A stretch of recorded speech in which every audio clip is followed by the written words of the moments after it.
Shalawam, all praises to Yahweh, Ba'ashem, Yahweh Shai, Ba'ashem, Kawkadash. It is your brother Eldiathon. I'm back at you with another video. I want to say all praises to Yahweh, Ba'ashem, Yahweh Shai, Ba'ashem, Kawkadash.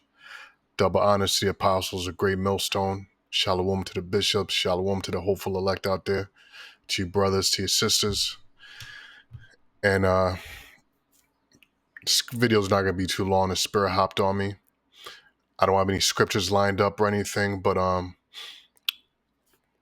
Apostle Tahar made this video yesterday. I think it was yesterday, 21 hours ago. He got a lot to pay for, and that's his spirit because I was finna make the same type of video, but there was a particular video that I was looking for by the channel African Diaspora.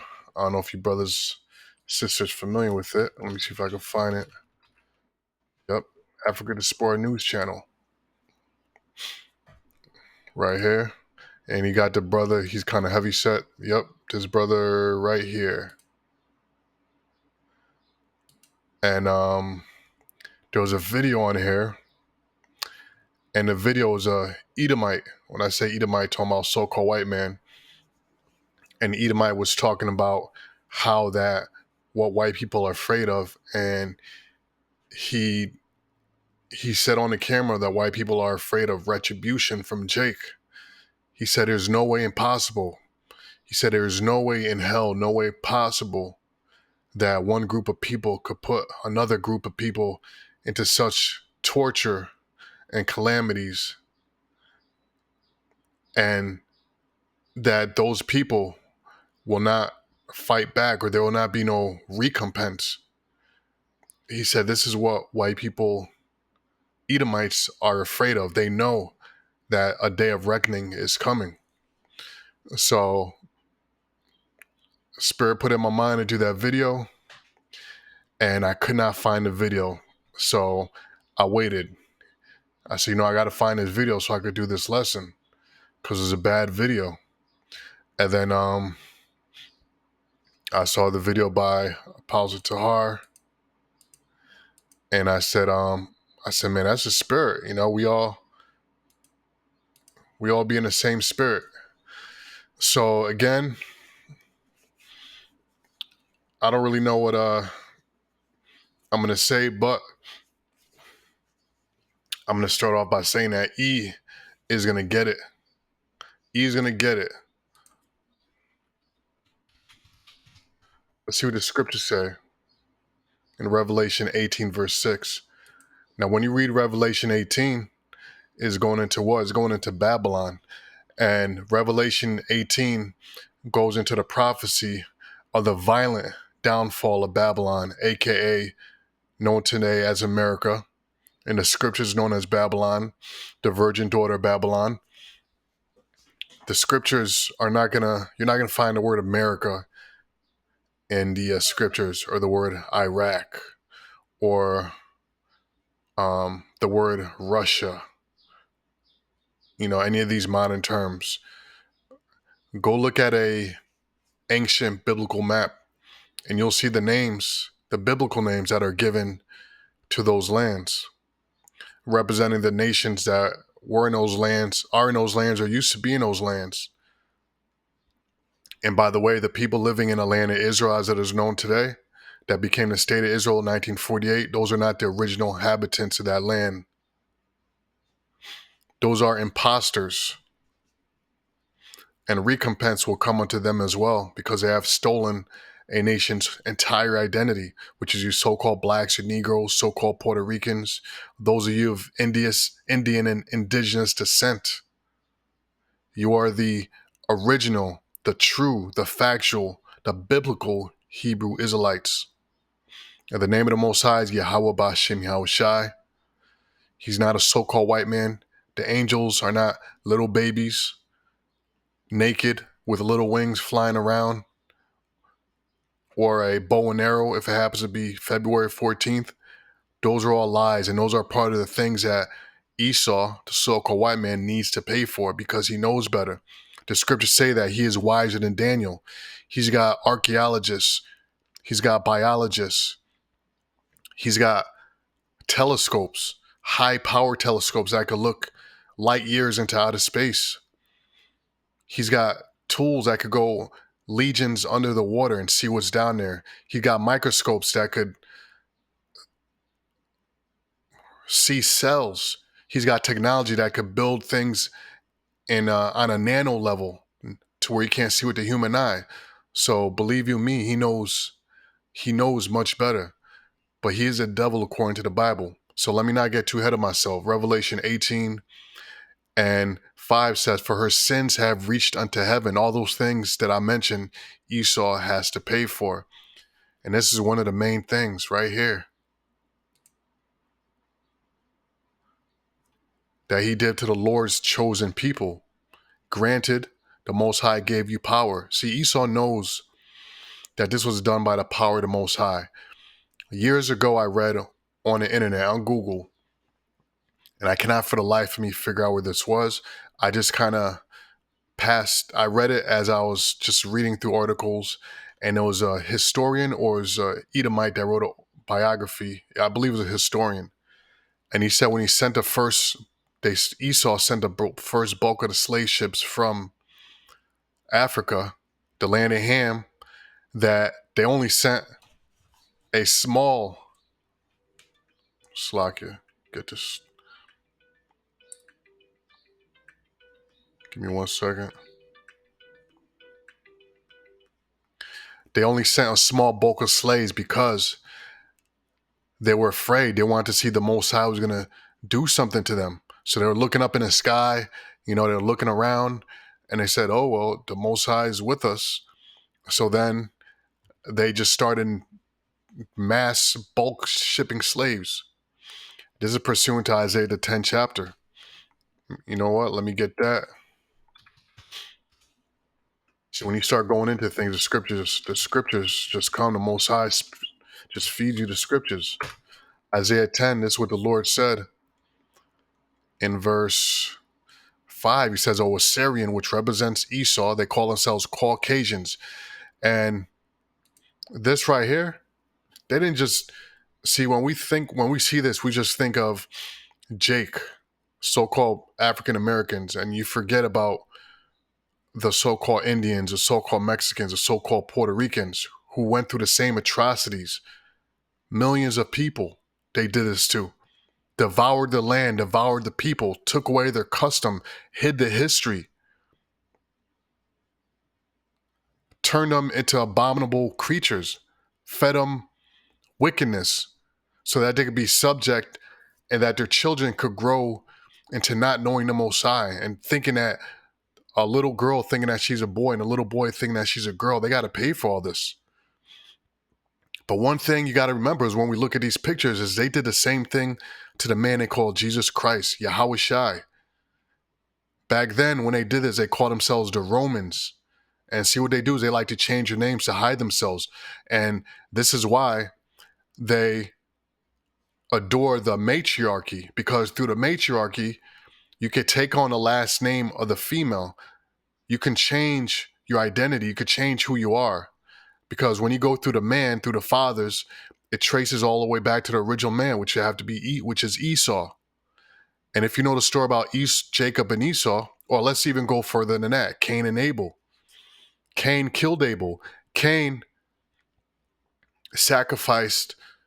made an unworthy sacrifice to the Most High, and he knew what he was doing. He knew he messed up. He knew he effed up. But out of his jealousy for his own wickedness and for his own wrongdoing, he took it out on his brother. That same spirit has not left him because he is the devil. John 10:10 says that the thief cometh not but to kill and to destroy. The scriptures also say that them that are accustomed to do wickedness, they can't do good. Just like a leper cannot change his spots. So Esau, the so-called white man, has been a murderer since the beginning. And then he threw away his birthright as Esau. And he had to this day, perpetual hatred against Jacob for something he did again. for his own wrongdoing. But this, what they done, what you see on the screen here, they did this to Yahushua, the son of the Most High himself, and they call themselves the Romans. So let's go back to Isaiah 10, the 5th chapter. And it says, O Assyrian, the rod of mine anger, and the staff in their hand is mine indignation. So the staff, meaning staff represents power. So the Most High gave Esau the power. You can read that in the book of Habakkuk. He gave Esau the power to go into the lands of Jacob, the northern and the southern tribes. By the way, the conquistadors, the Romans, even other nations, Babylon, the Babylonian captivity, Assyrian captivity, those were all swords that the Most High sent after the nation of Israel for our own wickedness, right? This is what Isaiah 10 is all about. But the scriptures say they want Esau, uh, when Esau got into power, he went overboard. And when they had their main foothold was during the time of the Greeks. So when they had their main foothold, and they went super scion with the wickedness. The scriptures tell you in the Apocrypha, wickedness spread across the earth. And Jake took hold of it. And Jake accelerated the spread of that wickedness because they took whole heed of it. But all prophecy, okay? So back to Isaiah the 10th chapter.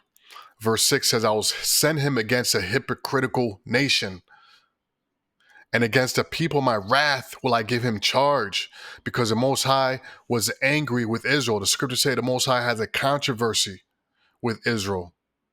He's angry with Israel. He turned his back on us. So when you Jakes, you so-called blacks, and you Puerto Ricans, you ethnics, when you say, how can the Most High love us? We're in the ghetto. We went through slavery. Is because you effed up. It's your own wrongdoings. So the Most High said that he's going to turn his back until you acknowledge your afflictions. So you got to recognize what the hell you did, and you got to take accountability for what you did. And then you got to start calling upon the true name of the Most High and his son, Yahweh Ba'Shem Yahweh Shai. Then you got to start following the law, statutes, commandments. Then the Most High will start coming to you through Yahweh Shai, not Jesus Christ, Yahweh Shai. Verse 6 says, I will send him against a hypocritical nation.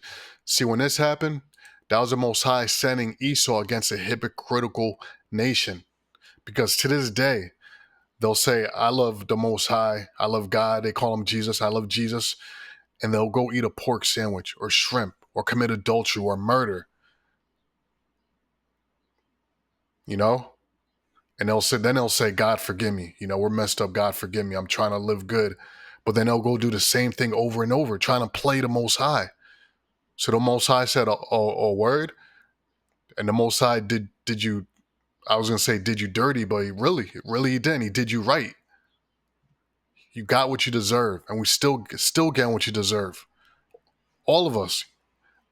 I got shit I got to pay for as well. All of us. Let's look at this. Some news images.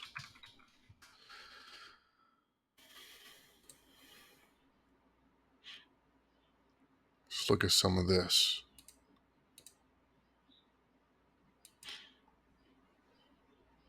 See that right? Come on now. See that right there?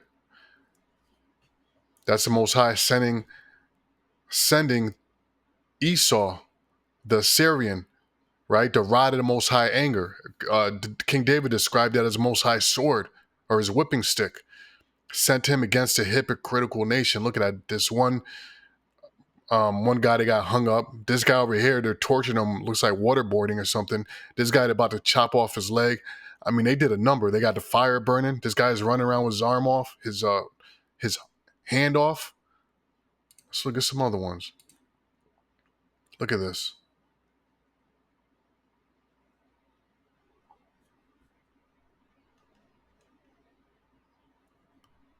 beating the hell out of him. Right here, they got hot tongs and they're dropping it on this guy's in his wounds. I mean, the pure wickedness. What else we got? But man, look at this right here. And then this is Jake doing that shit to each other. The northern tribes doing it to each other. This is why the Most High sent. That's why the Most High called them a hypocritical nation, because they were doing it to each other as well. The Mayans, the Incas, sacrificing their own brothers to their idols. So the Most High sent sent the rod after this hypocritical nation, because I'm pretty sure when the Esau was doing it to them, they thought it was wrong, but they had no problem doing it to each other. I remember when Esau went to them islands, right? Island of Hispaniola to Mexico, they was running around butt naked. They was don't run around butt naked, doing all types of wickedness. I mean, they was deep in their wickedness. So here's the Assyrian, the rod of the Most High's anger. This is one of them, Pedro. All right, so let's go back to the scripture. It says, I will send him against an hypocritical nation, and against the people of my wrath will I give him a charge. What's a charge? An order. The Most High put it in his devil's mind to go do what he did. And he knew. That's why they called it manifest destiny. They know. Alexander the Greek, he knew that he was going to take over the known world. Nebuchadnezzar knew he was going to take over the so-called known world. They knew it because it's in the scriptures. They read the scriptures. They got scholars. This Bible Gateway that I'm on right now, who do you think put that together? It wasn't no Jake. The publishers that publish the scriptures, Jakes don't own those publishing houses. The different versions, the different academies where the scholars go to study the scriptures, those are Edomites that put all that together. So they know the scriptures. They got the archaeologists go verify every single thing in the scripture. Matter of fact, right now they're trying to find the Ark of the Covenant. And they're using the scriptures, the locations, point out in the scriptures, try to find out where it's at. So they, out of anybody, have no excuse because they know a Most High exists. They got a Hubble telescope, which is a telescope that they use so they could spy on the chariots and try to spy on the Most High. They see the chariots. They know the Most High is out there. Why do you think they built CERN? I will send him against a hypocritical nation, against the people of my wrath will I give him charge to take the spoil and to take the prey, to tread them down like the mire of the streets. Mire means shit.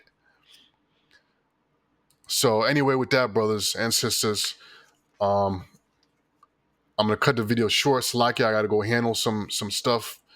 Lord's will, I'm gonna do a part 2 because I was just getting warmed up, man. So look out for that. But anyway, Lord's willing, this was edifying. I'm going to say Shalawam to you, brothers and sisters. All praises to Yahweh Ba'Shem Yahweh Shai. And Yahweh Shai is returning soon. Get your mind ready. Get your loins girded up. You brothers out there, get your minds girded up. And you sisters out there, prepare yourselves for the kings of Israel. That's all I'm going to say. Prepare yourself as best as you can for the kings of Israel. Because when the Most High puts in our power, Psalms 110 and 3, to do the choosing, we're going to be very picky. We're going to be very, very picky when we do our choosing. Remember, there's women outnumber men. There's a whole lot of women out there. So it's we're going to be very picky. That's just like the Most High is going to be very picky when he was very picky when he chose his elect. Well, we're going to be very picky when we choose the women that's going to join us. Anyway, with that, I'm going to say Shalawam.